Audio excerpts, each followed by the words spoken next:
everyone, welcome to another video. Today I am so excited to share my very first video with you guys for Crackerbox and Suzy Stamps.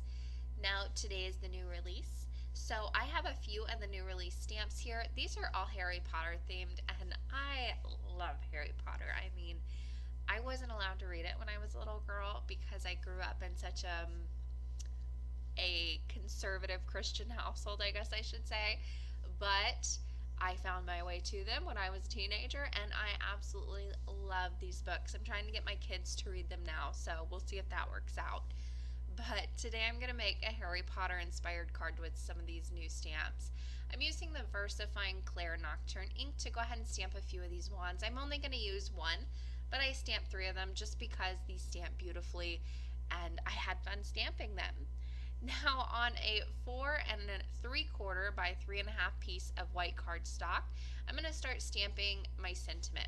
Now I am doing quite a bit of stamping beforehand because this is a pigment ink that I'm using. I want to give it a little time to dry. I really don't want to take a heat tool to it unless I absolutely need to, so it doesn't warp the cardstock. That sentiment I stamped said, "The wand chooses the wizard." And Mr. Ollivander said that, if you aren't familiar with the movies or the book. And for the background on this, I'm going to keep it really simple with just some black ink and stamping all of these different elements. So I have the glasses, I have the 9 3/4 platform stamp there, and then I also have the little scar lightning bolt stamp. I'm going to repeatedly stamp these around that card base that is A2 in size and side folding. I'll be using it horizontally. I'll repeatedly stamp these around the edges to fill that in. I really don't need to stamp the center because it's going to be covered up by a panel later on. So I'm just going to very quickly stamp these. I've put a piece of white computer paper behind it to catch all the extra ink so I don't smear any ink around.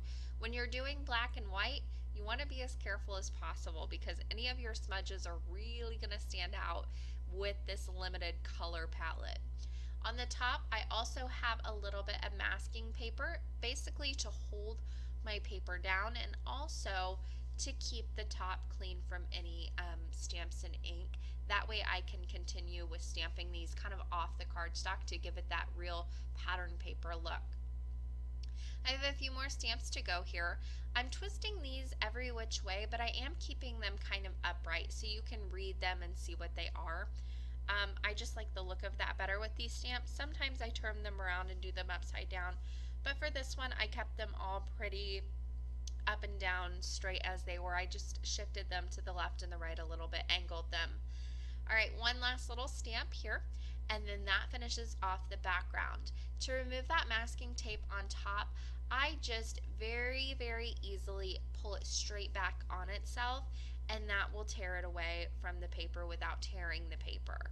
Also, before you put down that masking tape, it's best if you stick it kind of on your shirt a little bit.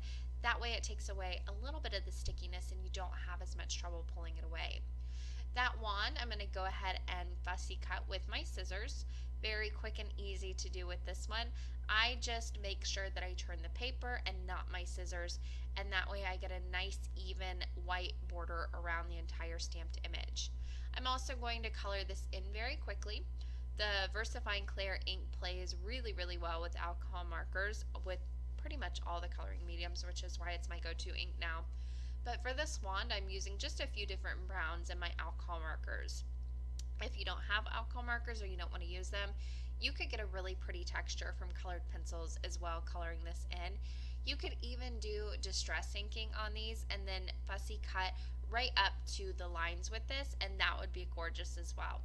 I'm using my alcohol markers 3 different colors though, and I'm kind of going from light at the very point of the wand to darker towards the end. And I think that just gives it a different look. I guess you could say a look that I like. And there's a closer look at the finished wand all ready to go. Now for this wand, I want to have kind of a stream of light coming out. Excuse that little piece of masking tape up in the top right hand corner. My little wand and masking tape did not want to cooperate today. I was getting a little frustrated, so I just stuck it up there on my shelf very quickly, and I didn't notice it got in the way of my camera.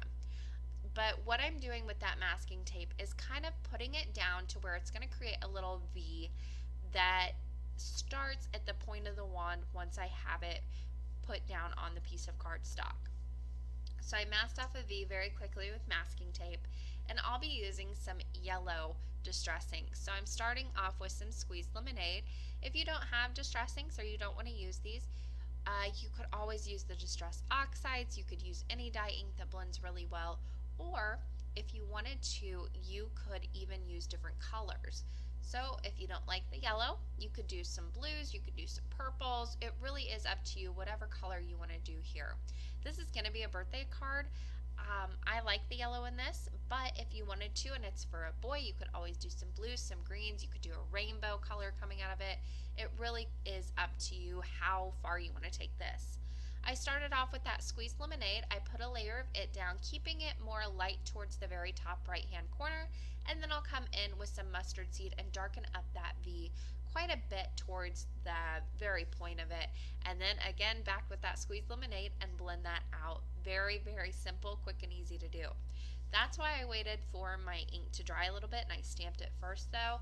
If you go over this ink with your distress inks very quickly and you don't allow that time to dry, it will smear it. Now, like I said, I pull this masking tape straight back on itself, and then I have this gorgeous triangle ready to go.